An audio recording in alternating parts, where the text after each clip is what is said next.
October 22nd, 1997, 6:47 p.m. Maintenance Bay 7, Groom Lake Air Force Base. The wrench slipped from my greasy hands and clattered against the concrete floor.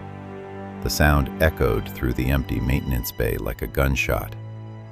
I was alone.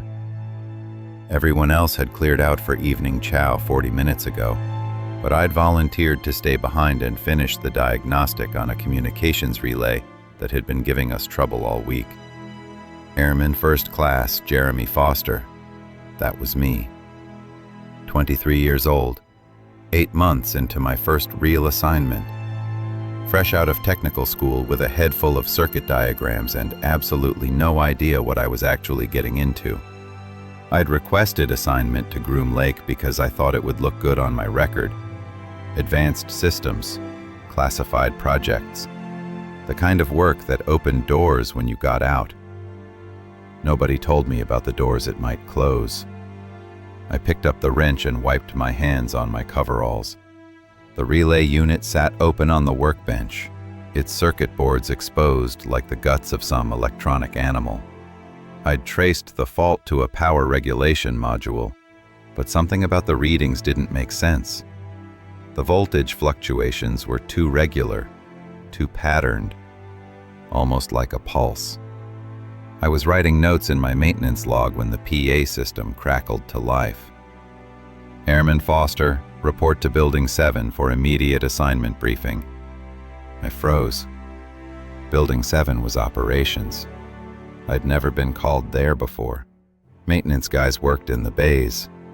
We fixed things. We didn't get pulled into ops briefings. Airman Foster, acknowledge. I grabbed the nearest intercom.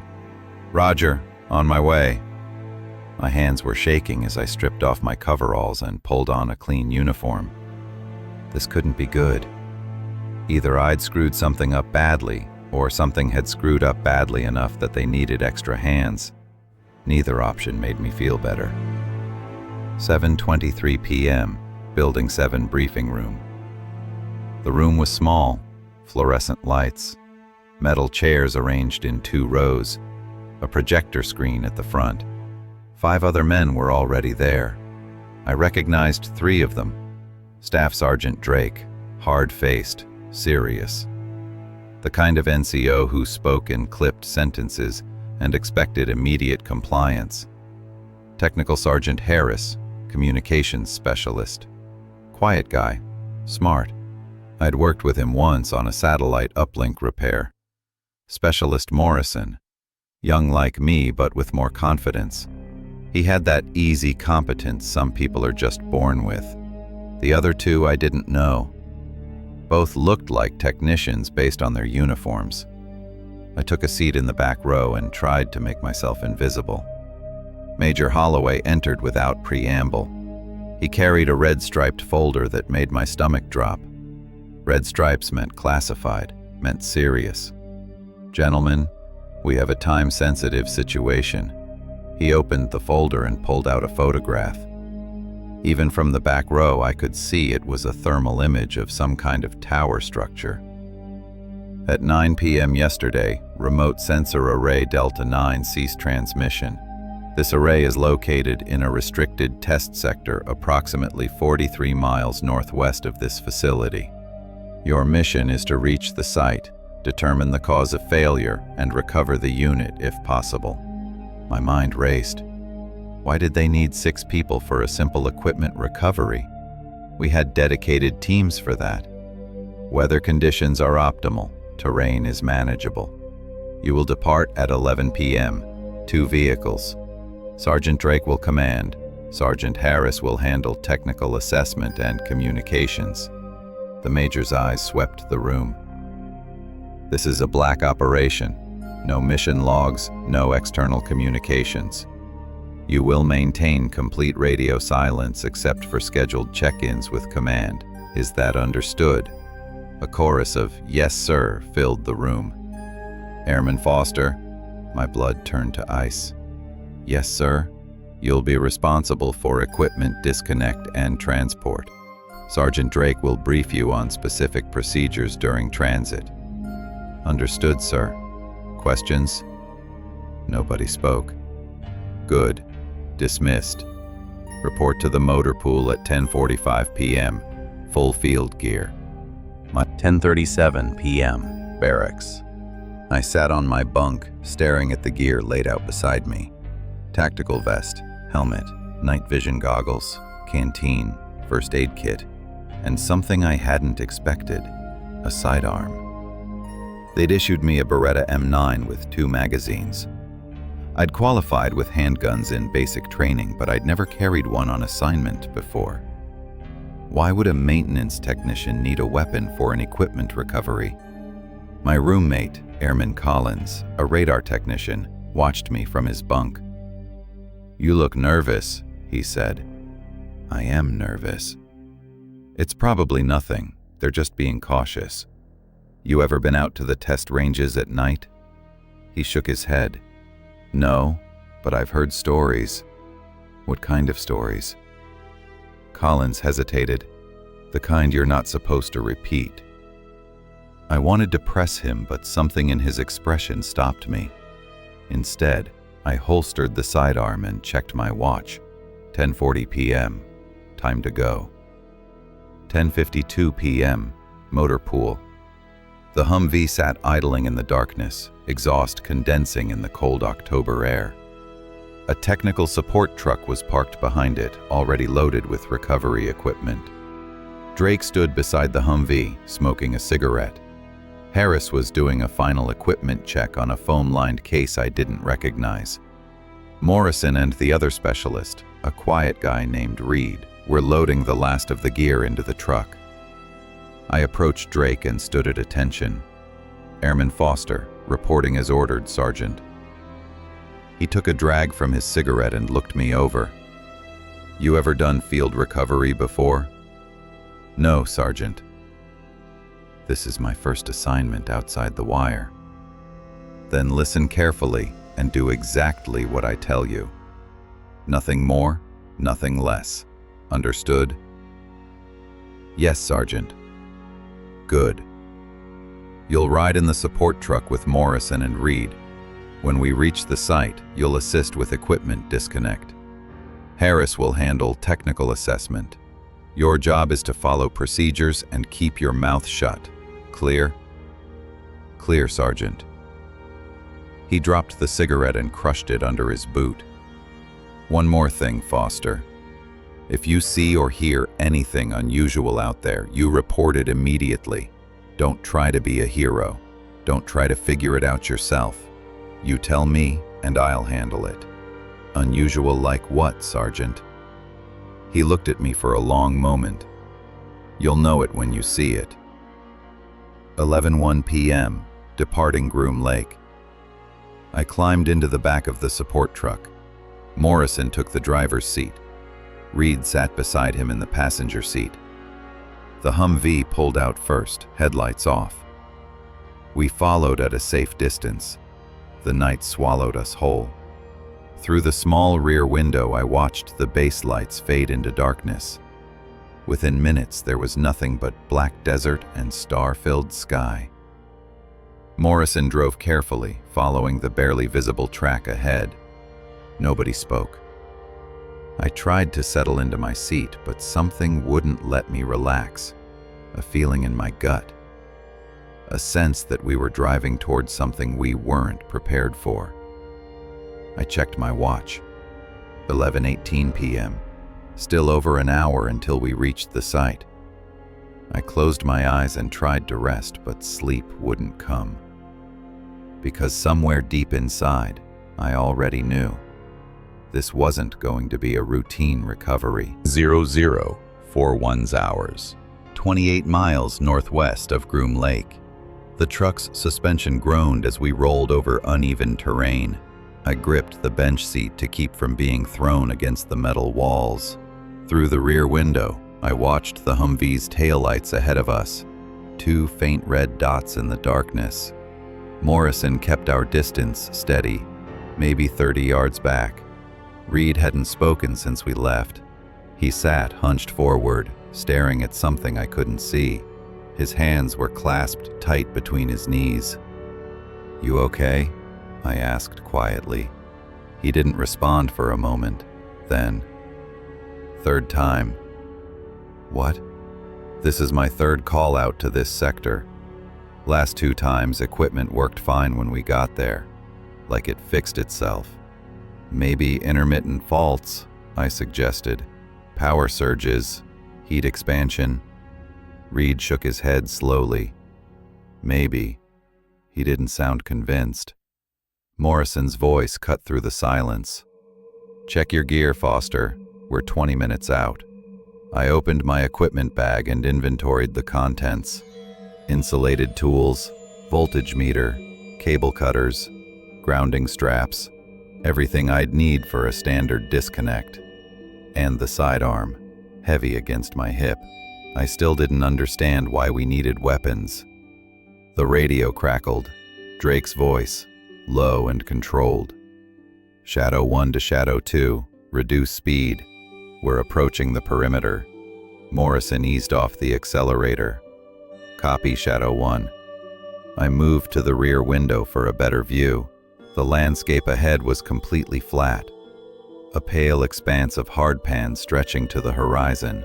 No vegetation, no landmarks, just emptiness. Then I saw the tower, a thin silhouette against the stars, maybe a mile ahead. A beacon light blinked at the top, but the pattern was wrong. I'd worked on dozens of relay towers during my training. Standard identification beacons blinked once every 10 seconds. Long pulse, steady rhythm. This one blinked twice, paused, blinked once, repeated. 2-1, 2-1, 2-1. "Morrison, you seeing that beacon pattern?" "Yeah." Command mentioned irregular signaling in the brief. "That's not irregular. That's a completely different sequence." Morrison didn't respond. We slowed to a crawl. The Humvee ahead had stopped about 50 yards from the tower. "Shadow 2, hold position." Drake's voice came through. "We're doing initial assessment." Morrison killed the engine. The sudden silence was profound. Through the windshield, I watched Drake and Harris exit the Humvee. They moved cautiously, rifles at low ready, approaching the tower with tactical precision. Reed finally spoke again. "Something's wrong." "What do you mean?" "Listen." I strained my ears. At first, I heard nothing. Then I realized that was the problem. No wind, no insects, no ambient sound at all. Just dead silence. And underneath it, so faint I almost missed it, a low vibration. Not a sound exactly, more like a feeling, a pressure in my chest. Morrison felt it too. He placed his palm against the dashboard. "You feel that?" I nodded. The vibration pulsed, slow, rhythmic. 8 seconds. Pause. 8 seconds. Drake's voice came through the radio. "Shadow 2, dismount and approach. Bring the recovery equipment." Morrison looked back at me. "That's us. Let's move." We climbed out into the cold night air. I grabbed my tool bag from the truck bed. Reed carried a portable work light. The ground beneath my boots felt strange, firm but somehow unstable, like standing on the deck of a ship. We walked toward the tower. Each step felt heavier than the last. Harris was crouched beside the relay base, examining the access panel with a handheld device. Drake stood guard, scanning the perimeter with his night vision scope. "Foster," Harris called, "I need you to check the power connections. Something's not right with the readings." I knelt beside him and opened my tool bag. He handed me the diagnostic device. The screen showed voltage levels that made no sense. The input power was normal, but the output was reading triple what it should be. "That's impossible," I said. "These systems are regulated. They can't exceed rated output." "I know, but look at the waveform." He pointed to a graph on the screen. The power curve wasn't random or erratic. It was perfectly structured, rising and falling in smooth, regular intervals, like a heartbeat. What could cause that? I asked. I don't know, but we need to get this unit disconnected and back to base for analysis. I moved to the access panel and removed the cover. Inside, the circuit boards were covered in frost. Thick crystalline formations grew from every connector and component. In 40-degree weather. Harris, you seeing this? He came over and stared. For several seconds he said nothing. Then, quietly, Morrison, Reed, get the thermal blankets from the truck. We need to document this. Drake approached, his expression unreadable. What's the problem? System's frozen, Sergeant. Flash frozen by the look of it. Drake touched one of the ice crystals. It didn't melt. How long to disconnect? 20 minutes, maybe 30. You have 15. Work fast. Something in his voice made me look up. He was staring at the horizon, towards something I couldn't see. Sergeant? Just work, Foster, and stay alert. I didn't ask what he'd seen. I was afraid of the answer. 12:58 a.m., Delta 9 relay site. My hands were numb despite the insulated gloves. The frost on the circuit boards made every connection brittle and dangerous. One wrong move and I could short the entire system. Morrison held the work light steady while I carefully loosened the first power connector. Ice cracked and fell away in crystalline shards that shouldn't exist in this temperature. How's it coming? Harris asked from behind me. Slow. The colds made everything fragile. I don't want to damage the components. Understood. Just be thorough. Reed had spread thermal blankets around the base, trying to warm the equipment enough to make the disconnect safer. It wasn't helping much. I worked methodically, following the procedure I'd memorized in technical school. Disconnect primary power, secure secondary feeds, ground all systems before removal. But the readings kept getting stranger. My voltage meter showed power still flowing through disconnected cables. Not possible. Not unless there was an induction source I couldn't identify. Harris, I'm getting residual voltage on lines I've already cut. He came over and checked with his own meter, frowned. Could be capacitive discharge. Just make sure everything's grounded before you proceed. I attached grounding straps to each component, clipping them to the metal baseplate. The procedure was sound, but something felt wrong. The vibration in the ground had grown stronger. I could feel it through my knees as I crouched beside the relay. 8 seconds. Pause. 8 seconds. Perfectly regular, like a clock. Anyone else feeling that? I asked. Morrison nodded. Yeah, started about 5 minutes ago. Drake was pacing the perimeter, rifle ready, scanning the darkness with his night vision. He looked tense, more tense than a routine equipment failure warranted. I forced myself to focus on the work, disconnected the signal cables, removed the mounting brackets. The relay unit was almost free.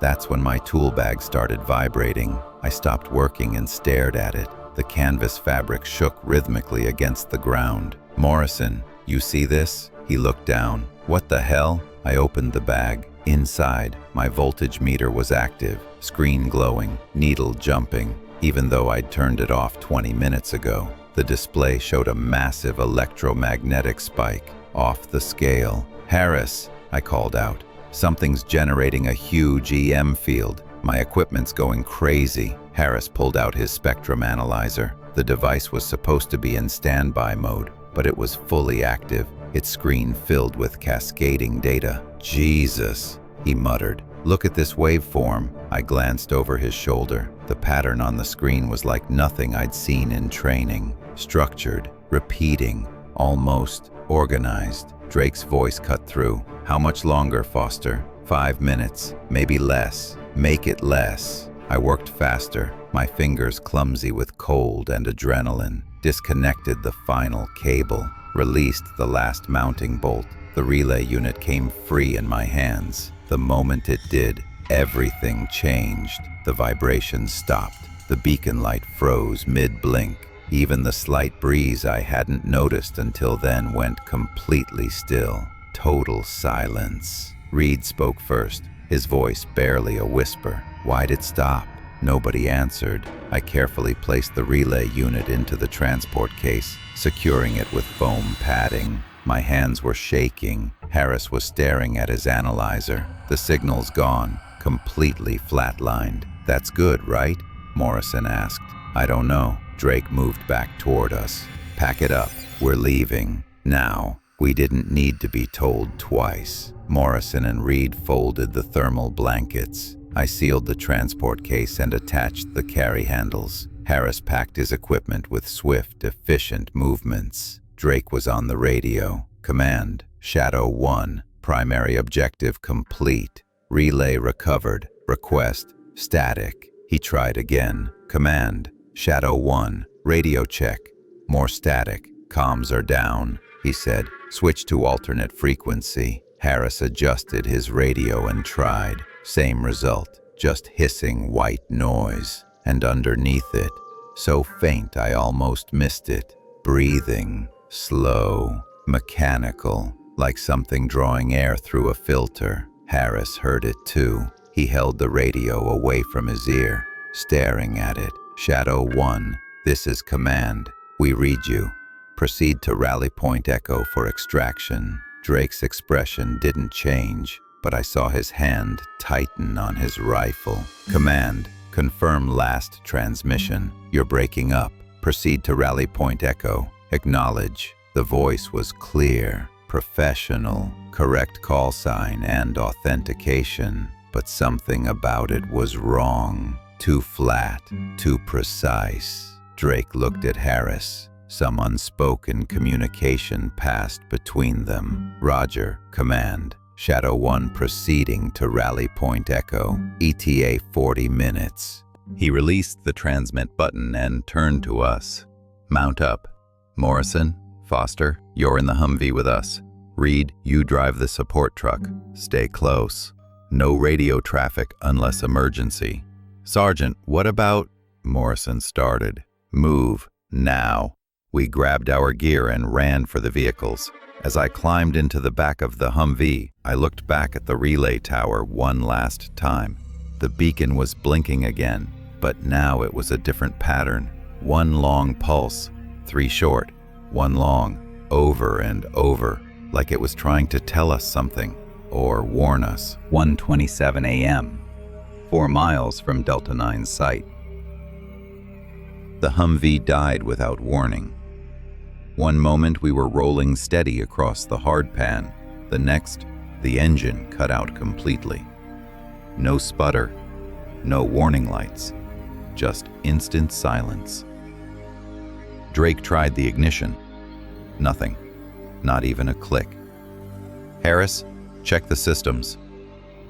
Harris flipped switches on the dashboard. Everything was dark. No instrument lights, no radio glow, nothing. Complete electrical failure, he said quietly. Behind us, the support truck's headlights had gone dark too. Drake grabbed his radio. Reed, status report. Static. He tried again. Nothing. We sat in darkness for a long moment. Then Drake opened his door. Everybody out. Check your equipment. I climbed out and immediately checked my watch. The digital display was dead. I tapped it. Nothing. Morrison pulled out a flashlight, pressed the button. No light. Everything's dead, he said, even the batteries. Harris opened the hood of the Humvee and tested the battery terminals with a multimeter. 0 voltage, completely drained. Both batteries? Drake asked. Both. That's not possible. We left base with full charge less than 2 hours ago. Reed jogged over from the support truck. Our vehicle's dead too, Sergeant. Everything. Radio, lights, ignition, all dead. I pulled out my voltage meter, pressed the power button even though I knew what would happen. Nothing. Whatever had drained the vehicles had drained every piece of electronic equipment we carried. Drake stood silent for a moment, processing. Then he made his decision. "We walk." "Walk where, Sergeant?" Morrison asked. "Back to the nearest checkpoint. 15 miles southeast. We move in formation, maintain visual contact, no unnecessary talk." "What about the relay?" I asked, immediately regretting opening my mouth. Drake looked at me. "You carry it, Foster. That's your responsibility now." My stomach dropped. The transport case weighed at least 40 pounds. "Yes, Sergeant." We formed up quickly. Drake took point, Harris behind him, me next, struggling with the case. Morrison and Reed brought up the rear. The night was absolute. With no moon and our night vision dead, we relied entirely on starlight. It was barely enough to see the ground ahead. We started walking. 2:30 a.m. My shoulders burned. The case's handles dug into my palms, even through the gloves. I'd switched hands 3 times already, but it didn't help. Nobody spoke. The only sounds were boots crunching on gravel and our labored breathing. The desert stretched endlessly in every direction. Without landmarks or GPS, we were navigating by stars alone. Drake led with confidence, but I wondered if he really knew where we were going. Morrison moved up beside me. "You good, Foster?" "Yeah," I lied. "Want me to take it for a while?" "I got it." He nodded and fell back. The truth was, I was terrified. Not of the walk, not of the weight, of what we'd left behind. That breathing on the radio, the way the equipment had frozen, the impossible beacon pattern, and that voice from command, the one that sounded right but felt wrong. 2:41 a.m. Reed called out from the rear. "Sergeant Drake, hold up." We stopped. I set the case down carefully and flexed my cramping fingers. Reed was crouched, examining the ground behind us. "What is it?" Drake asked. "Our tracks. They're gone." I turned and looked. He was right. The boot prints we'd been leaving in the soft dust had vanished. The ground looked smooth, undisturbed. "Wind?" Morrison suggested. "There's no wind," Harris said. And there wasn't. The air was perfectly still. Drake knelt and touched the ground where our tracks should have been. After a moment, he stood up slowly. "The ground's warm here, warmer than ambient temperature." "How is that possible?" I asked. "I don't know, Foster, but we keep moving." We picked up the case and resumed walking. But something had changed. The fear that had been sitting in my stomach now spread through my entire body. Something was erasing our trail. Something didn't want us to be found, or didn't want us to find our way back. 3:18 a.m. My legs were shaking with exhaustion. We'd been walking for almost 2 hours. The case felt like it weighed 100 pounds now. That's when I heard it. A low hum, distant but growing closer. "Everyone stop," Drake whispered. We froze. The hum grew louder, not from the ground this time, from above. I looked up. At first I saw nothing but stars. Then something moved across them, a darker shape against the darkness. Large, silent except for that deep, resonant hum. Triangular. It passed directly overhead, blotting out entire constellations. No lights, no engine sound, just that hum that I felt in my bones. "What the fuck is that?" Morrison breathed. "Quiet," Drake hissed. The object stopped, hovering, directly above where we'd left the relay site. Then a column of light shot downward, bright, harsh, white. It illuminated the tower and surrounding area like daylight. We were far enough away that we stood in darkness, but I could see everything at the site with perfect clarity. The light held for maybe 30 seconds, then it cut off. The object ascended rapidly, impossibly fast, straight up until it vanished. Nobody moved. Nobody breathed. Finally, Reed spoke, his voice cracking. Was that one of ours? Drake's answer was quiet, final. No. Then what? I don't know. And we don't talk about it. We keep moving. That's all we do now. He started walking again. After a moment, we followed. But something fundamental had changed in that moment. We'd seen something we weren't supposed to see, something that shouldn't exist. And deep in my gut, I knew our lives would never be the same. 3:47 a.m., 8 miles from checkpoint. We'd been walking for over 3 hours. My entire body screamed with exhaustion. The transport case had become an extension of my arms. I couldn't remember what it felt like not to carry it. Drake called for a 5-minute rest. I dropped the case and collapsed beside it, gasping. Harris sat down heavily, pulling out his canteen. We all drank in silence, too tired for conversation. Reed stared at the sky like he expected that thing to return. Morrison kept checking his dead watch, a nervous habit he probably didn't realize he was doing. I closed my eyes for just a moment. When I opened them, Harris was staring at something ahead. "Drake," he said quietly, "we have a problem." Drake stood and followed his gaze. On the horizon, maybe a quarter-mile ahead, a soft glow was rising from the ground.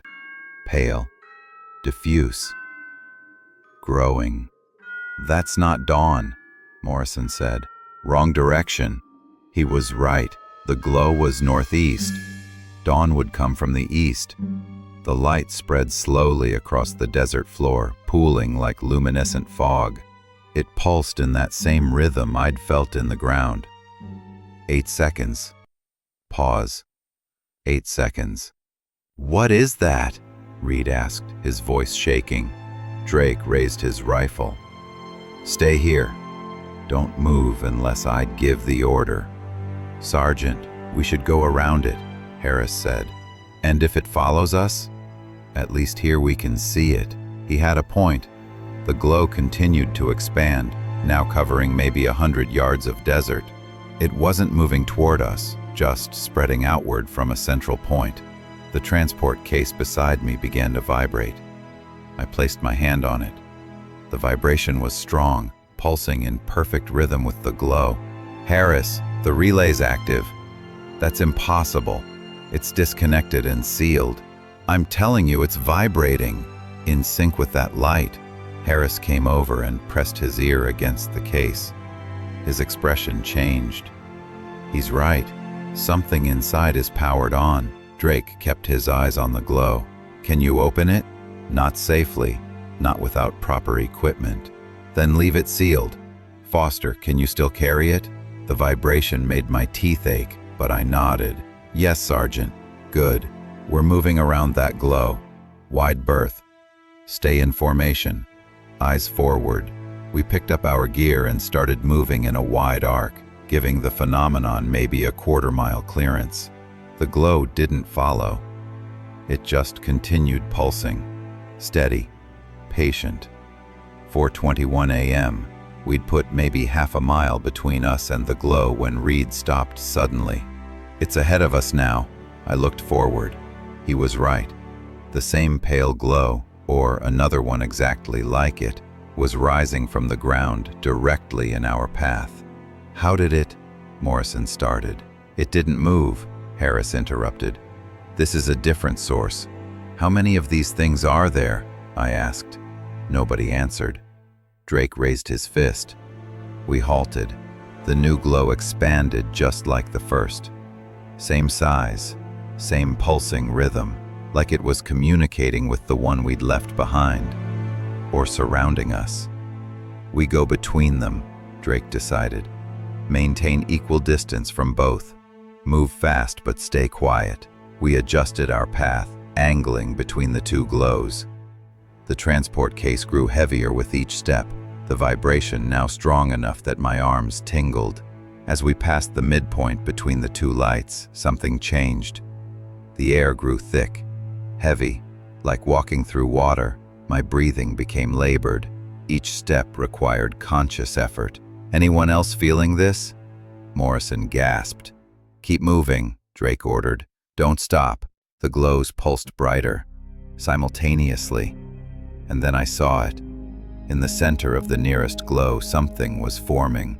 Not solid, more like a distortion, a warping of space where the air seemed denser. It had a shape, vaguely humanoid but wrong. Too tall, too thin. "Drake!" I shouted. He'd already seen it. His rifle came up to his shoulder. "Identify yourself!" he barked. The figure didn't respond, didn't move, but the glow pulsed brighter, and a voice spoke. Not from the figure, not from any direction I could identify. It came from everywhere and nowhere, inside my head and outside it simultaneously. One word, clear and unmistakable. "Leave." My blood turned to ice. Drake's finger moved to his trigger. I said, "Identify yourself." The figure tilted its head, or what I thought was a head. The movement was fluid, unnatural. The voice came again. "You were warned. Why did you return?" "We're completing our mission," Drake said, his voice steady despite everything. "We're leaving this area. Stand down. You took what does not belong to you." The transport case in my hands suddenly grew hot. Not warm, hot enough to burn through my gloves. I dropped it with a cry. The case hit the ground and the seals burst open. The relay unit inside began to glow with the same pale light as the phenomena around us. Harris moved toward it. "Don't touch it!" Too late. The relay was levitating, rising slowly from the broken case. "Fall back!" Drake shouted. "Everyone move! Now!" We ran, through the heavy air, away from the glows, away from that impossible figure. My lungs burned, my legs threatened to give out, but fear drove me forward. Behind us I heard a sound like rushing wind. The glows flared so bright they cast our shadows across the desert floor. Then darkness. Complete, total. We ran blind for maybe 100 yards before Drake called a halt. I bent over, hands on knees, gasping for air. When I finally looked back, both glows were gone. The desert was empty again, and the relay unit, the thing we'd risked everything to recover, was gone too. Taken back. 5:02 a.m. We walked in stunned silence for another hour. Nobody discussed what we'd seen, what we'd heard, that voice, that figure, the way it had taken the relay like we'd stolen something precious. As dawn finally began to lighten the eastern sky, we crested a low rise and saw the checkpoint fence. Salvation, safety, answers, or so I thought. 5:47 a.m. Checkpoint, Echo 7. The chain-link fence stretched before us like a promise. Beyond it, I could see the small concrete structure that housed the checkpoint station. A radio antenna rose from the roof. Safety communication, a way back to the world we understood. Drake approached the gate cautiously. It was unlocked, swinging slightly in the morning breeze. Harris, Morrison, with me. Foster, Reed, hold position here. They moved through the gate toward the building. I stood beside Reed, watching them disappear inside. Reed was trembling, not from cold, from everything we'd just experienced. "We saw it, right?" he whispered. "That really happened?" "Yeah," I said. "It happened." What was it? I didn't have an answer, didn't want to think about it. Several minutes passed before Drake emerged, his expression unreadable. "Inside, all of you." We followed him into the checkpoint building. The interior was small, one room with basic equipment, radio console, desk, filing cabinet, emergency supplies, everything covered in a thin layer of dust. Harris was at the radio, methodically trying different frequencies. Static on every channel. "When was this station last used?" Morrison asked. Drake checked a logbook on the desk. 3 months ago. Maintenance inspection. 3 months of dust. 3 months of silence. This place was abandoned. Keep trying the radio, Drake ordered Harris. Then he turned to the rest of us. Check the emergency supplies. Water, rations, first aid. Take inventory. I moved to the metal locker against the far wall and opened it. Inside were MREs, water bottles, medical supplies, all standard issue, and something else. A small black notebook tucked behind the first aid kit. I pulled it out. The cover was unmarked. I opened it to the first page. Handwritten entries, dates, times, observations. August 14th, 1997, 2:30 a.m. Observed unusual light phenomena northeast of checkpoint. Duration, approximately 3 minutes. No explanation. I flipped forward. August 28th, 1997, 2:40 a.m. Same phenomena observed. Stronger this time. Radio interference noted. More entries, dozens of them, all describing the same things we'd experienced. The lights, the electromagnetic interference, the impossible. The last entry was dated September 30th, 1997. If you're reading this, you've seen it too. They'll tell you to forget. They'll tell you it didn't happen. But it did, and it's getting stronger. Don't go back. Don't look for it. It remembers. CPT Reeves, quote. My hands were shaking as I closed the notebook, quote. Drake, I called quietly. You need to see this. He came over. I handed him the notebook. He read in silence, his jaw tightening with each page. When he finished, he looked at me. Where did you find this? In the locker, behind the supplies. He stared at the notebook for a long moment. Then he tucked it inside his jacket. Nobody mentions this. Understood? Yes, Sergeant. But I'd already memorized that last entry. Every word. 6:18 a.m. Harris finally got a response on the radio.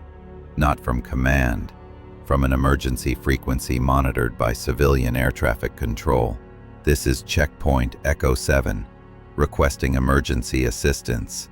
We have personnel requiring immediate extraction. Over. A scratchy voice responded. Echo 7, this is Las Vegas Center. Confirm your position and nature of emergency. Harris gave our coordinates. Equipment failure. Multiple vehicles disabled. 6 personnel on foot. Request immediate extraction. Copy, Echo 7. Stand by. We waited. 10 minutes felt like an hour. Finally, the response came. Echo 7, military security en route. ETA 45 minutes. Remain at your current position. Drake keyed the mic. Roger, standing by. He released the button and turned to us. We wait here. Nobody wanders off. Nobody discusses what happened out there until we're properly debriefed. Clear? A chorus of acknowledgments. I sat against the wall, exhaustion finally catching up with me. My body ached. My hands were blistered from carrying that case for miles. The case I'd dropped when the relay levitated. The relay that was now gone. What would I tell them? How could I explain that? Morrison sat down beside me. You think they'll believe us? No, I said honestly. Me neither. 7:40 a.m. The sound of rotors broke the morning silence. 2 helicopters appeared over the horizon. Black Hawks, no markings. They landed in a cloud of dust 50 yards from the checkpoint. Armed security personnel jumped out immediately, forming a perimeter. A man in civilian clothes approached Drake, showed identification I couldn't see from this distance. They spoke for several minutes. Drake handed him something, probably the notebook. Then the civilian turned toward us. Gentlemen, you're being airlifted back to base for medical evaluation and debriefing. Please proceed to the aircraft." We didn't argue, didn't ask questions. As I climbed aboard the helicopter, I looked back at the desert one last time. The morning sun painted it gold and orange, beautiful, peaceful, like nothing had ever happened there. 7:39 a.m., en route to Groom Lake. The flight was short, nobody spoke over the rotor noise. I stared out the window, watching the desert slide past below. Somewhere down there was where we'd walked, where we'd seen the impossible, where something had spoken to us. I touched my jacket pocket, feeling for my personal effects, my wallet, keys, and the small notepad I always carried for maintenance logs. I'd written something during those 5 minutes at the checkpoint while Drake was reading Captain Reeves's notebook. 4 words. Quick. Hidden. It knows my name. Because that's what had terrified me most. When that voice said, "You were warned," it hadn't been talking to the group. It had been talking to me, specifically, directly, like it had been watching, waiting for me to come back, even though I'd never been there before. 7:58 a.m., Groom Lake Air Force Base. The helicopters landed on a restricted pad far from the main facilities. We were separated immediately. Drake went with the civilian and 2 officers. Harris was escorted by medical personnel. Morrison, Reed, and I were taken to a different building, windowless, concrete. They put us in separate rooms. I sat alone for over an hour before anyone came. When the door finally opened, 2 people entered. An Air Force colonel I'd never seen before, and a woman in a gray suit. No introductions, no names. The colonel sat across from me. "Airman Foster, tell me what happened last night." I gave him the sanitized version: equipment recovery, vehicle failure, long walk back. No mention of the lights, the voice, the figure. He listened without interrupting. When I finished, he leaned back. "Is that everything?" "Yes, sir." "You're certain?" I hesitated, just for a fraction of a second. That was my mistake. The woman stepped forward and placed a folder on the table. She opened it. Inside were photographs, thermal images showing the glows, ground scans showing energy signatures, surveillance photos showing our entire journey. They'd been watching the whole time. "Airman Foster," she said quietly, "let me be very clear. What you experienced last night is classified at the highest level. You will never discuss it. Not with your family, not with your friends, not with anyone. Do you understand?" "Yes, ma'am." She pulled out a document. "This is a non-disclosure agreement. Sign it." I read it quickly. Standard security language with one addition: acknowledgement that violation would result in immediate imprisonment under national security statutes. I signed. "Good," she said. "Now tell us what really happened out there." So I did. Everything. 1:47 p.m. Base medical facility. They kept me in observation for 6 hours. Blood tests, neurological scans, psychological evaluation, questions about headaches, nausea, confusion, memory loss. I answered everything honestly. No, I felt fine. No, I wasn't experiencing any symptoms. Yes, I understood what I'd seen. That last answer made the doctor pause. He made a note in his chart and left without another word. I lay on the hospital bed, staring at the ceiling tiles, counting them, trying to make my mind focus on something normal, something real. 48 tiles, 6 fluorescent lights, 1 security camera in the corner, always watching. The door opened. A nurse entered with a tray. "You need to eat something, Airman." I wasn't hungry, but I forced myself to eat the sandwich and drink the juice. Military routine. Follow orders. Stay functional. Through the thin walls, I could hear voices in the next room. Morrison's voice, raised slightly, then silence. I wondered what he was telling them, if his story matched mine, if they were comparing our accounts, looking for inconsistencies. The door opened again. This time it was Drake. He looked tired, older than he had yesterday. He pulled up a chair and sat down heavily. "How you holding up, Foster?" "Fine, Sergeant. You?" "Been better." He was quiet for a moment. "They're releasing you tomorrow. New assignment orders. You're being transferred." My stomach dropped. "Where?" "Ramstein Air Base, Germany. Communications maintenance. You ship out in 72 hours. Germany. As far from Nevada as they could send me while keeping me in the Air Force. What about the others? Morrison's going to Kadena, Japan. Reed's headed to Alaska. Harris. He paused. Harris is staying here. Different assignment. They were scattering us, making sure we could never compare notes, never corroborate what we'd seen. Sergeant, what happens if we talk? If we tell someone? Drake met my eyes. Don't. That's all I can tell you. Just don't. But people deserve to know. Know what, Foster? That something's out there in the desert? That we don't understand it? That it's been there longer than we have? He leaned forward. What good does that knowledge do? You think civilians are ready for that? Aren't they? No, and neither are we. He stood up. Take the transfer. Do your job. Build a good career. Forget this ever happened. Can you forget it? He didn't answer, just walked to the door. Before he left, he turned back. One more thing. That notebook you found never existed. Captain Reeves never stationed here.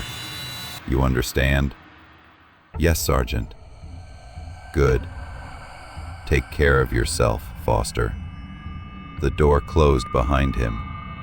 I never saw Drake again. October 24th, 1997, 8:20 a.m., Barracks.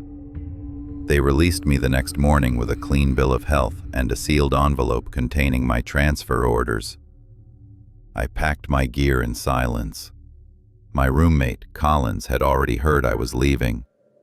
Germany, huh? That's a good assignment. Yeah, I said, folding my uniforms into my duffel. Should be interesting. You hear what happened? I stopped packing. What do you mean? Out in the test range, some guys went to recover equipment, had vehicle trouble, long walk back. He lowered his voice. I heard they saw something weird out there. My blood ran cold. Where'd you hear that? Just rumors. You know how this place is. He studied my face. You know anything about it? No, I lied. Just routine equipment failure.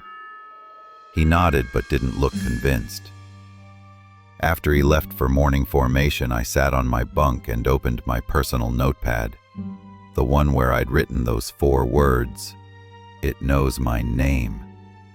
I tore out the page, folded it small, and tucked it into the lining of my wallet. Then I burned the rest of the notepad in the bathroom sink.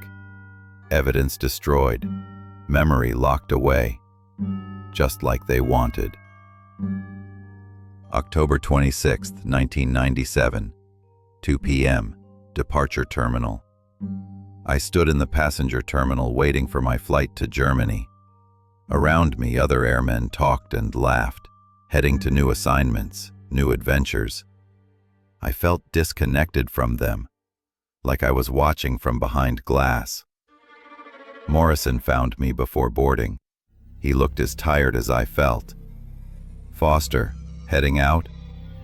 Yeah, you? Tomorrow, Kadena. He glanced around to make sure no one was listening. "You okay?" "Fine. You?" "I can't sleep. Keep having nightmares about." He trailed off. "Yeah, me too." "You think it's real? What we saw?" I wanted to say no. Wanted to tell him it was stress, exhaustion, some kind of group hallucination.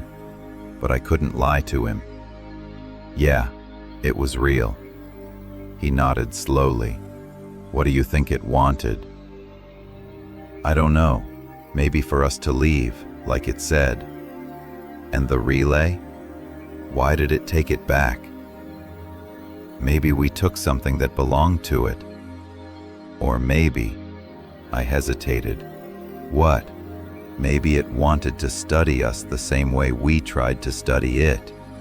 Morrison's face went pale. "Jesus, you think it's still watching?" Before I could answer, my flight was called. "Take care of yourself, Morrison." "You too, Foster." We shook hands, held it a moment longer than necessary. Two men who'd seen the impossible and could never speak of it. I boarded the plane and never looked back. November 1997, March 2003, Ramstein Air Base, Germany. Germany was clean, organized, far from the desert and everything it held. I threw myself into work, became one of the best communications technicians on base. My performance reviews were flawless. My superiors praised my attention to detail and technical expertise. Nobody asked about my previous assignment. That part of my record was sealed. For the first year, I barely thought about it. The routine kept me busy. The distance kept me safe. Then I started noticing things. Small things, easy to dismiss. Radio interference at exactly 2:40 a.m. Always the same time. Always the same pattern of static. Equipment failures that made no sense. Batteries draining overnight. Circuits shorting without cause. And once, during a late-night maintenance shift, I felt it. That vibration. Faint, distant, but unmistakable. 8 seconds. Pause. 8 seconds. I told myself it was machinery, generators, normal base operations. But I knew better. September 2003, I received a letter. Plain envelope, no return address, postmarked from Japan. Inside was a single sheet of paper with 2 sentences in Morrison's handwriting. "I still hear it. Do you?" I burned the letter immediately, but I wrote back, one word on a blank postcard. "Yes, double asterisk, April 2005. Another letter, this time from Alaska. Reed's handwriting. Something's happening again. Different base. Same patterns. They're covering it up. We're not alone." I kept that letter hidden in my locker for 3 months before destroying it, but the message stayed with me. We weren't alone. Whatever we'd encountered in Nevada, it wasn't isolated, wasn't contained. It was everywhere. Waiting, watching, remembering. December 2007, I requested transfer back to the United States. After 10 years in Germany, I wanted to come home. They approved it immediately, too immediately. I was assigned to Creech Air Force Base, Nevada. The irony wasn't lost on me. They were sending me back to the desert, back to where it all began. And deep down, I knew it wasn't coincidence. Someone wanted me there, or something did. January 2008, Creech Air Force Base, Nevada. The first night at Creech, I couldn't sleep. I sat on my bunk at 2:40 a.m., listening. The vibration came right on schedule. Faint, regular, unmistakable. 8 seconds. Pause. 8 seconds. It had been waiting for me. 10 years of silence. 10 years of trying to forget. But some things don't forget. Some things remember everything. And now I was back in the desert, back where it could find me, back where the story would continue, whether I wanted it to or not. March 2011, Creech Air Force Base, Nevada. I'd been at Creech for 3 years, senior airman now. More responsibility, more clearance, more access to information I wasn't supposed to see. The drone operations gave me cover. I monitored communications, maintained systems, kept everything running smoothly. But I also watched, listened, collected pieces of a puzzle no one else seemed to notice. Incident reports, equipment failures, unexplained phenomena. They all followed the same pattern, same locations, same times, same electromagnetic signatures, and the frequency was increasing. What had been isolated events in the 1990s were now happening weekly, sometimes daily. The Air Force kept covering them up, different excuses each time. Weather balloons, experimental aircraft, atmospheric anomalies, but I knew better. I'd seen it with my own eyes. June 2013, 2:37 a.m. I was alone in the communications bay when it happened. All the screens went dark simultaneously, not powered off, just black. Then, one by one, they came back on. But they weren't showing our systems anymore. They were showing the desert, night vision footage from angles that didn't match any of our surveillance cameras. And in the center of every screen, the glow, brighter than I remembered, more defined, pulsing in that familiar rhythm. 8 seconds, pause, 8 seconds. I reached for the emergency radio. Before I could key the mic, text appeared on the main screen. Jeremy Foster. We remember. My name.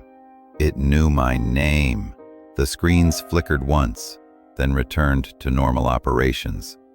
Like nothing had happened. I sat frozen for several minutes, heart hammering in my chest. Then I wrote down everything in my personal log.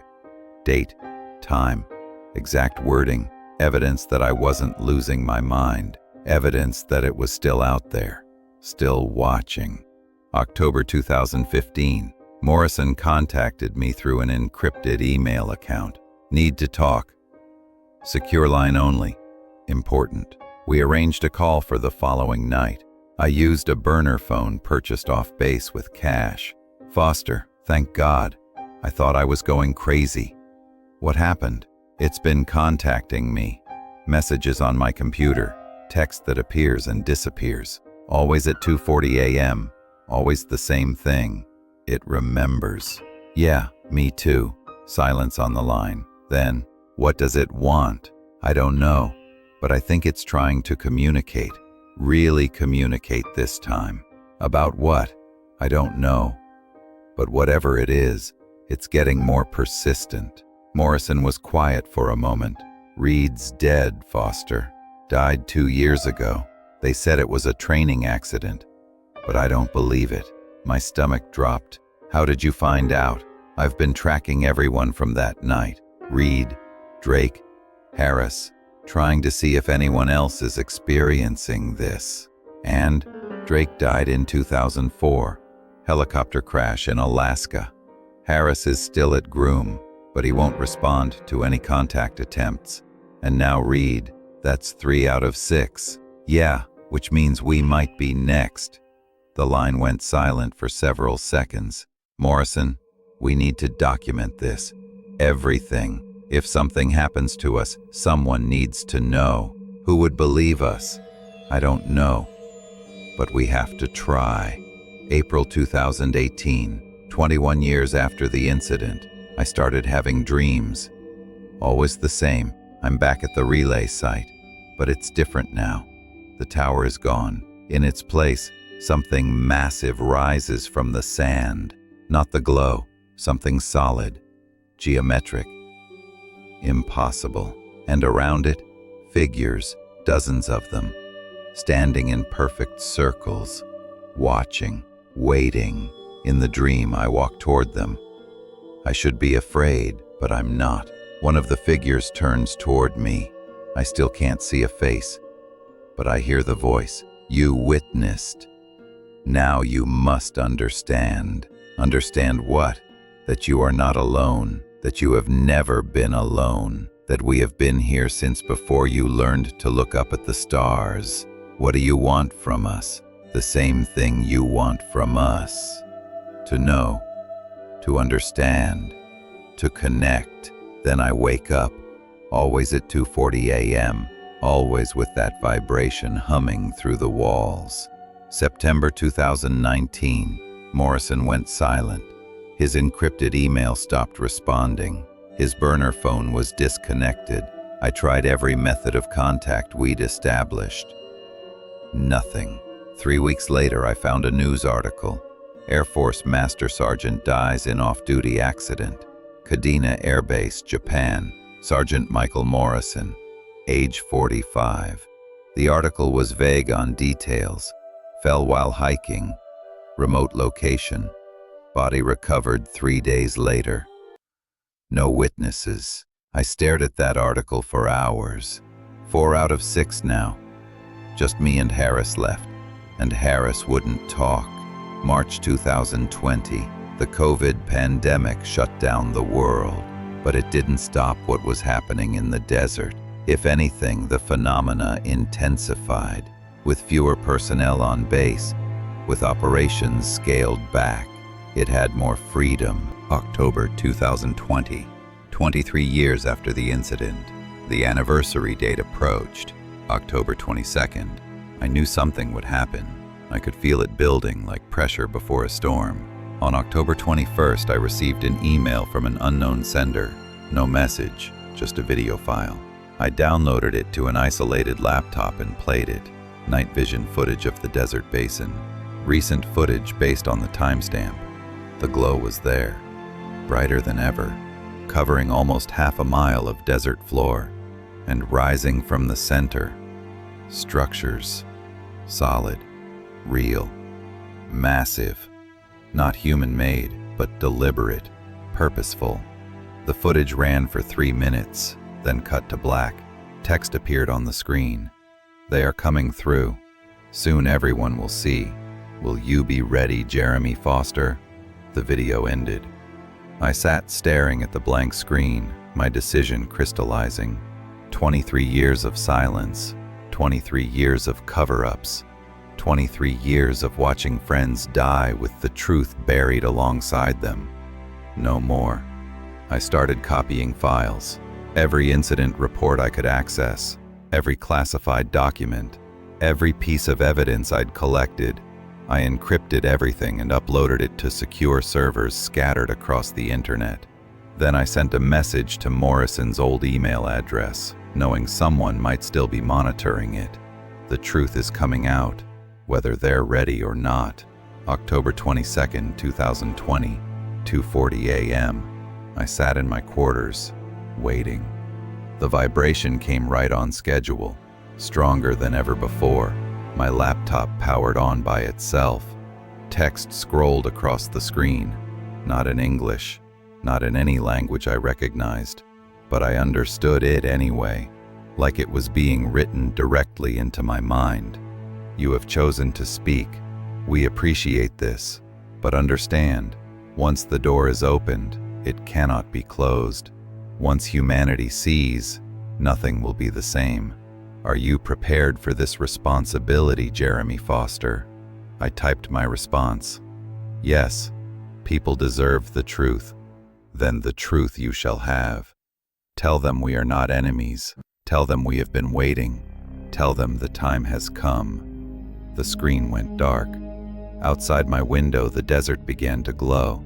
Not just in one location. Everywhere. Dozens of lights rising from the sand, spreading, connecting. A network of phenomena spanning the entire test range. Visible, undeniable, impossible to cover up. The age of silence was ending, whether humanity was ready or not. October 23rd, 2020, 6:20 a.m., Creech Air Force Base. I was escorted from my quarters at dawn by 4 security personnel. No explanation, No charges, just silent men with hard faces. They took me to a building I'd never been inside before. Underground levels, multiple security checkpoints, the kind of place that didn't officially exist. The interrogation room was different from the one 23 years ago. Nicer, more comfortable. But the intention was the same. Control, containment, silence. The same woman in the gray suit entered. She hadn't aged a day. That should have been my first clue.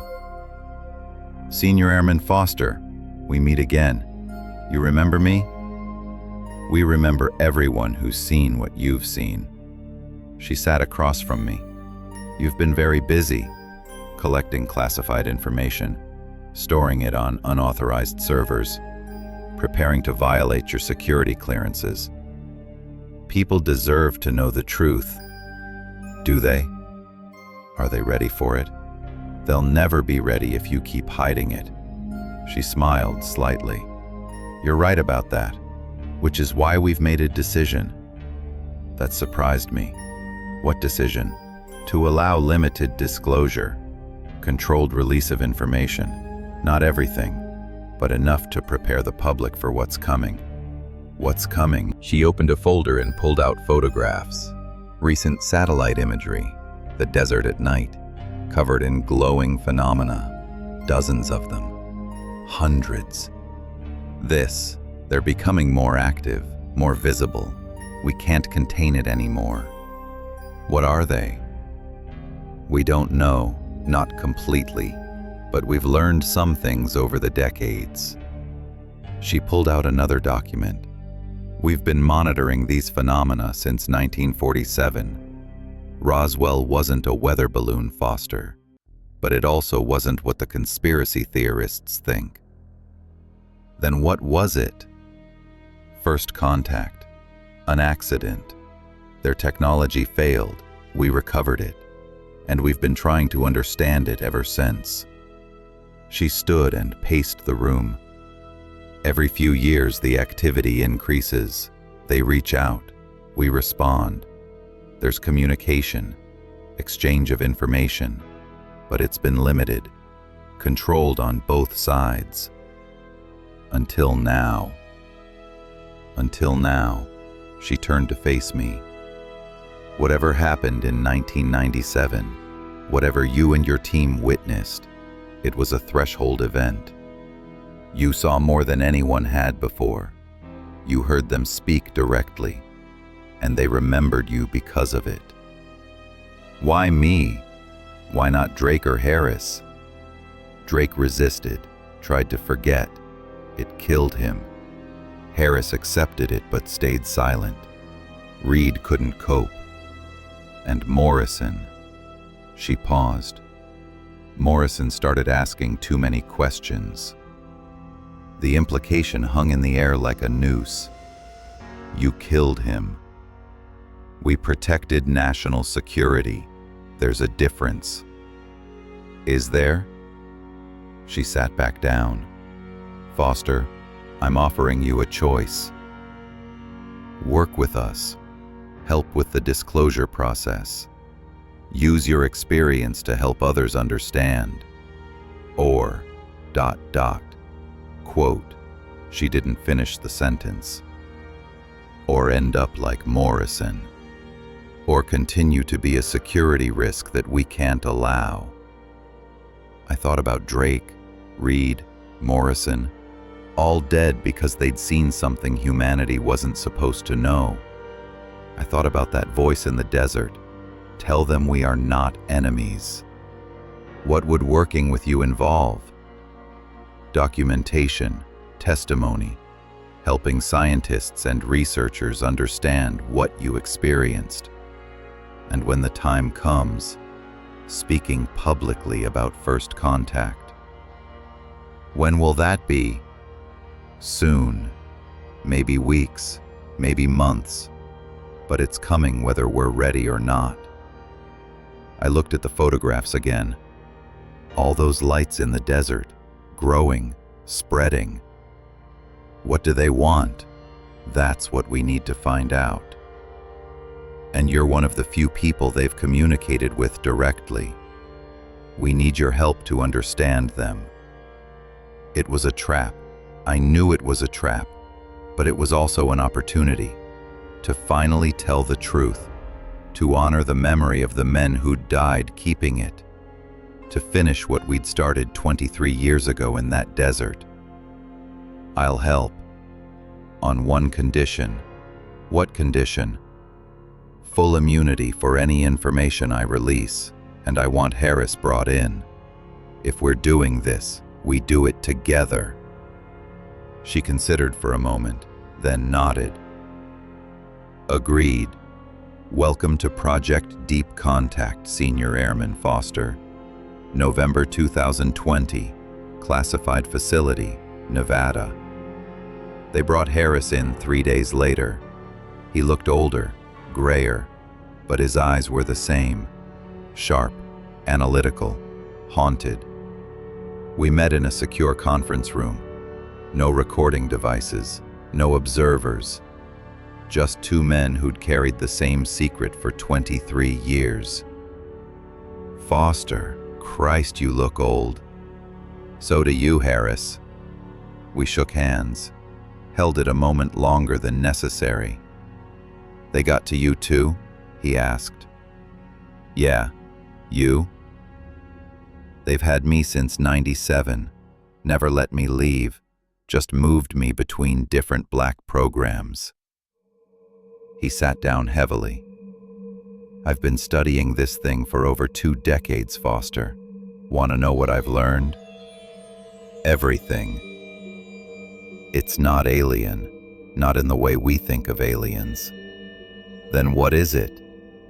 It's terrestrial, been here longer than we have, millions of years maybe, living in the electromagnetic spectrum, existing in frequencies we can barely detect.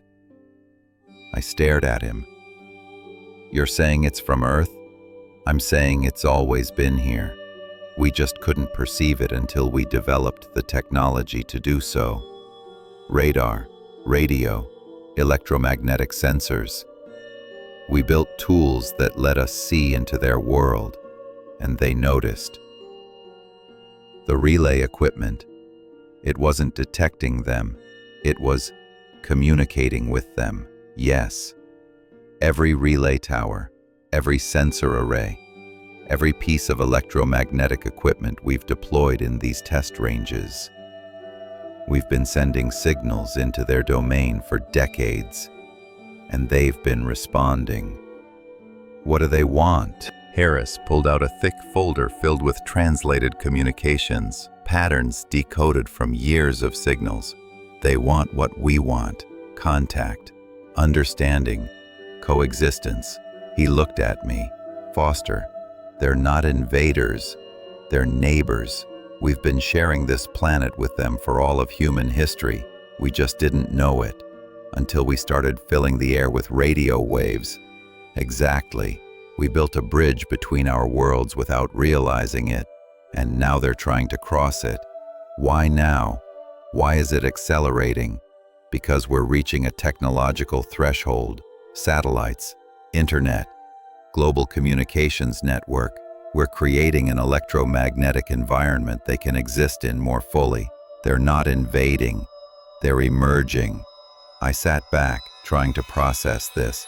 Everything I'd believed for 23 years, that we'd encountered something alien, something from beyond, was wrong. It had been here all along, waiting, watching, living in the spaces between our radios and our radar. What happens next? Harris handed me a classified briefing document. In 3 weeks, the government is releasing preliminary findings about unexplained aerial phenomena. It won't mention any of this, but it's the first step. Toward what? Toward telling humanity that we're not alone, that we've never been alone, and that the neighbors are finally saying hello. December 2020, public statement preparation. They had me write my account. Every detail, everything I remembered from that night in October 1997. Scientists reviewed it, cross-referenced it with Harris's observations, compared it to decades of other encounters. The pattern was undeniable, consistent, real. They were preparing to tell the world, slowly, carefully, but inevitably, and I would be part of it. My testimony, my experience, my voice helping humanity understand. But late at night, alone in my quarters, I still wondered, would they accept it? Would they understand? Or would fear win, as it always had? January 2021, the night before disclosure, I received one final message on my personal laptop from an address that didn't exist. Jeremy Foster, you have honored your promise. You have told the truth. Tomorrow, your species will begin to understand. We are grateful. We are ready. The next phase begins now. I typed a response. What is the next phase? The reply came immediately. Integration, understanding, evolution. Your species stands at a threshold. Step forward or remain in darkness. The choice has always been yours. The screen went dark. Outside my window, the desert glowed, brighter than ever before, and for the first time in 23 years, I wasn't afraid, because I finally understood. We weren't alone. We'd never been alone, and the story that began in October 1997, the story of humanity's first real contact, was only just beginning. March 2021, 3 months after disclosure, the world didn't end when they told the truth. That surprised me more than anything else. I'd spent 23 years expecting panic, chaos, the collapse of civilization when humanity finally learned we weren't alone. Instead, people just adapted. The preliminary government report came out in January, carefully worded, heavily redacted, but honest in its own way. Unexplained aerial phenomena observed over military installations represent genuine unknowns that warrant serious scientific investigation. Not aliens, not threats, just unknowns. The media ran with it for a week, then moved on to other crises. The pandemic, the economy, politics. Life continued, but underneath, everything had changed. April 2021, public testimony. They asked me to speak before a congressional committee. Closed session, classified testimony, but testimony nonetheless. I sat at a table facing a dozen representatives and senators. Harris sat beside me, the woman in the gray suit. I'd finally learned her name was Dr. Sarah Chen, sat behind us. Senior Airman Foster, please describe in your own words what you encountered on October 22, 1997. I told them everything. The relay site, the frozen equipment, the glowing phenomena, the voice that spoke without sound, the figure that took back what we'd tried to take. Some of them looked skeptical. Some looked afraid, but they all listened. When I finished, the committee chair, a senator from Nevada, leaned forward. And you believe this entity meant no harm? I believe it meant to protect itself, same as we would. But it killed members of your team. No, sir, it didn't. The military did that, to keep them quiet. Silence fell over the room. Dr. Chen shifted uncomfortably behind me. The senator made a note. Thank you for your testimony, Senior Airman. You're dismissed. As we left the chamber, Harris whispered, that took guts. They already killed everyone else. What more can they do to me? Don't tempt them. But I'd stopped being afraid because I finally understood something Drake never had. The real threat wasn't in the desert. It was in the cover-up, in the fear, in the silence that killed more men than any phenomenon ever did. June 2021, the facility. Dr. Chen recruited me for a new project, direct communication attempts with the phenomena. They'd built a facility in the desert, not at Groom Lake, somewhere more remote, more secure, or maybe just more honest.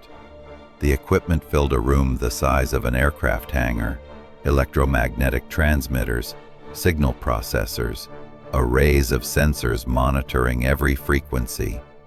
Harris was the lead scientist. I was the liaison, the one who'd heard them speak, the one they remembered. "We're going to try something unprecedented," Harris explained. "Instead of passive monitoring, we're going to initiate contact, send a structured message and wait for response." "What kind of message?" "Mathematical sequences, binary code, electromagnetic pulses that can't be mistaken for natural phenomena, clear intent to communicate. And if they respond, then we'll know for certain they're intelligent, they're aware, and they're willing to engage." The first transmission went out at 2:40 a.m., the same time I'd always felt the vibration, the same time they seemed most active. We sent a simple pattern: prime numbers, 1 through 13, clear mathematical intelligence. Then we waited. For 6 hours, nothing happened. Then, at 8:40 a.m., every sensor in the facility activated simultaneously, not with our signal pattern, with something new, a response, mathematical, complex, far beyond anything we'd transmitted. Harris stared at the screens, his hands shaking. "They're answering. My God, they're actually answering." The signal continued for 17 minutes. Layers of information, patterns within patterns, mathematical concepts we barely understood. When it ended, we sat in stunned silence. "What did they say?" I asked. Harris scrolled through the decoded data. His expression changed from excitement to wonder, to something approaching fear. "They're not just answering, they're teaching. Look at this." He pointed to a sequence. "This is a formula we've never seen, quantum mechanics beyond our current understanding. They're showing us how their technology works." "Why?" "Because," Harris paused, "because they want us to be ready." "Ready for what?" Before he could answer, the sensors activated again. This time, the signal wasn't mathematical. It was linguistic. Text scrolled across the main screen. In English: "Jeremy Foster, we have waited 23 years for this moment, for humanity to be ready to listen, to understand, to accept." 2:40 a.m., the threshold moment, the facility filled with light. Not visible light, something deeper. Electromagnetic radiation across spectrums human eyes weren't meant to see. But I saw it anyway, because I was changing, evolving, connecting to something vast and ancient and utterly alien yet completely familiar. The phenomena weren't invaders. They were teachers, guides for a species finally ready to see beyond itself. I felt them in my mind, in my consciousness, not controlling, not dominating, just present, sharing. And in that moment of connection, I understood everything. They'd been here for millions of years, living in the electromagnetic spectrum, watching humanity evolve from the first radio waves we broadcast, waiting for us to be ready, waiting for someone to say, yes. The light faded. I opened my eyes. Harris and Dr. Chen stared at me like I'd become something other than human. Maybe I had. "Foster?" Harris's voice trembled. "Are you? You?" I smiled. "I'm more me than I've ever been, and I understand now. Everything." "What did they show you?" "The future. What we could become if we stop being afraid. What we already are, if we could just see clearly." The screens around us flickered to life, not with data, with images. The desert at night, covered in light, thousands of phenomena, Millions, all emerging, all ready, all waiting for humanity to take the next step. They're not hiding anymore, I said. They're revealing themselves, everywhere, all at once. Why? Because one human said yes, and that was all they needed. Permission to step forward, invitation to make themselves known.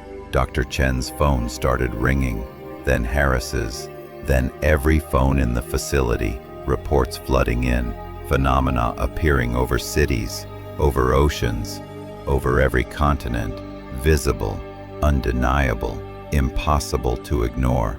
First contact wasn't a single event, it was a threshold humanity had to choose to cross, and we just made that choice. 3 days later, global phenomenon. The world watched as the sky filled with lights, not threatening, not attacking, just present, communicating, teaching, offering. Some people panicked, some prayed, some celebrated, but mostly people watched and wondered and slowly began to understand we weren't alone. We'd never been alone. And the neighbors who'd been waiting in the electromagnetic spaces between our technologies were finally saying hello. I stood in the desert where it all began, Harris beside me. The woman in gray, now I knew why she hadn't aged, smiled from a face that existed partially in frequencies I could now see. What happens now? I asked the night sky.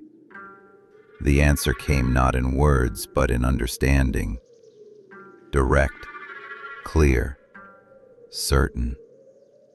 Now you evolve. Now you grow. Now you become what you were always meant to be. The question is not whether you're ready.